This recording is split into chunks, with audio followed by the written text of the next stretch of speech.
আসসালামু আলাইকুম রহমতুল্লাহ। এটা হচ্ছে যে দক্ষিণ সরকানা।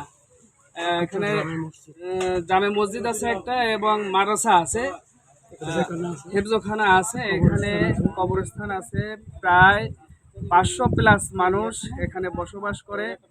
এই যে রাস্তাটা হচ্ছে যে দীর্ঘদিন প্রায় 4-5 বছর এখানে ভেঙে গেছে। সংস্কারের জন্য অনেক জায়গায় আবেদন করা হয়েছে, সংস্কার হয়নি। আরে ঈদ লাগছে মনে, খুশির জোয়ার সবখানে। আরে ঈদ লাগছে মনে, বিকাশ পেমেন্ট সবখানে। এলাকাবাসীর সুবিধার জন্য সৎকায় জারিয়া হিসেবে আমরা উদ্যোগ নিয়েছি। মোংলা সংস্করণ ফোরামের উদ্যোগে আমরা এই রাস্তা করতেছি। আল্লাহ রাব্বুল আলামিন আমাদের এই ভালো কাজকে কবুল করুন। এই রাস্তাটা নির্মাণ করার পরে এই রাস্তাটা ভেঙে যাওয়াতে আমরা এখানে চলাফেরা করতে খুব কষ্ট হয়।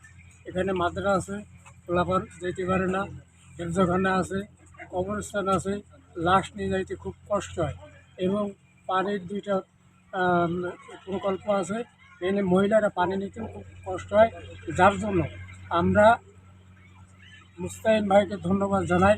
ওনার পক্ষ থেকে আমাদের এই রাস্তাটা করে দিচ্ছে, এই জন্য তাকে আমরা ধন্যবাদ জানাই।